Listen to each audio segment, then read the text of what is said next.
Hi, this is Kathleen from Sunny Mountain Patterns. Here is a path crossover tips for sewing the side seam for the flat sewn sleeves and sewing hems with collars because it gets a little thick.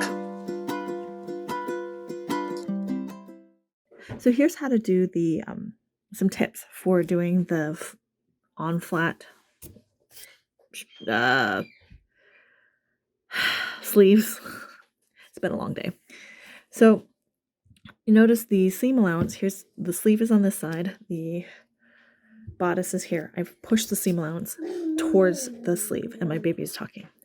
And then you sew from wrist down. So you're going to have to use a pin to hold it in place while you're sewing. Generally, I sew this with a sewing machine and then go over with a serger. If you're doing knits, you're just going to have to use a serger. If you're using serger, you're probably going to have to go from the bottom up. If you're using serger only, I should say. Now, the other issue is that it's very thick on the crossover.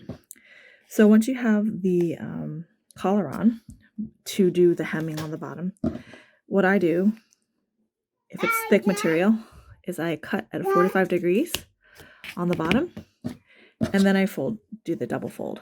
So it'll look like this at where the 45 degrees, and then fold again. If you have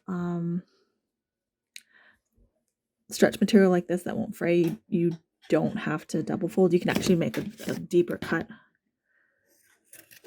more than 45, and then hem, double fold and hem, or not even fold. That cut helps fit it.